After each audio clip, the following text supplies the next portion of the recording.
Ó, szia, mi újság veled? Elég láttalak. Noi chiamo Nudita, Matla, Timotászkét, Máska, Okszemi. Ne haragudj, megpróbálhatom? Milyen ez a kávé? Furcsa. Am Polita? Stupendo!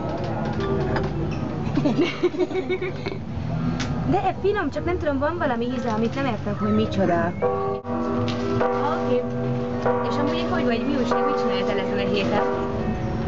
Te fatti che parlava, te fatti sia in calite che in tananame, inseguami, già come fa, ne fatti che parlava. És mikor voltál utoljára a saját falu? Semesli un po' di caricano con una calitic. És nem hiányzik? Nem érzed magad furcsán, vagy milyen volt a változás? Mi sentia un po' in carica, però amo quelli, perché che fanno le caracchi. És hogy érzed magad a nyelvekkel kapcsolatban? Tehát melyiken tudod magad jobban kifejezni? Ne natlaktan, belli nitlapova, miek. És melyik volt az első nyelv, amit megtanultál, melyik az anyanyelvek? Neo, belli que nitlapova es náhuatl, chiquiti. Neo nitlapova en español, güey. Cuando nene criaba, bueno, Maculishivit, Mupia, y pues no nivel con nitlapova en español. És milyen nyelveket beszélnek a szüleid? Mi az ő anyanyelvük?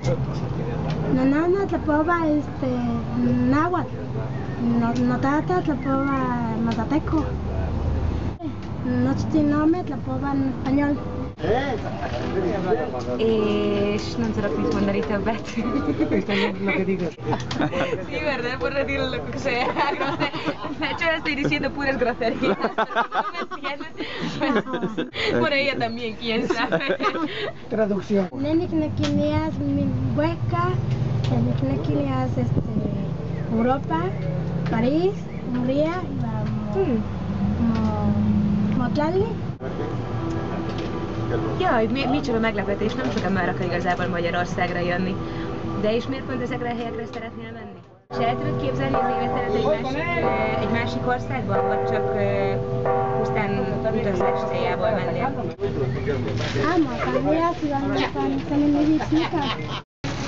Tényleg Párizsba szeretnél menni? Egyébként én nem sokára megyek, képzeld el. Olli, tia Zumba! Szerte csvalika en Torripel!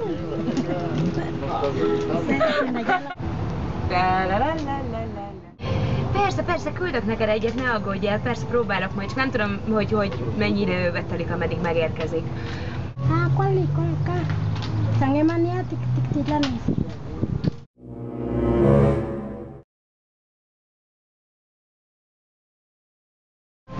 Na quali materia?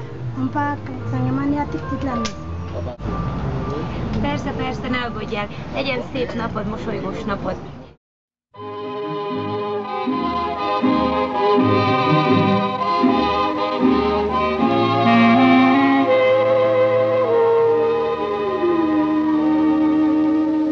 Des yeux qui font baisser les miens, un rire qui se perd sur sa bouche, voilà le portrait sans retouche de l'homme auquel j'appartiens. Quand il me prend dans ses bras, qu'il me parle tout bas, je vois la vie en rose. Il me dit des mots d'amour, des mots de tous les jours, et ça me fait quelque chose.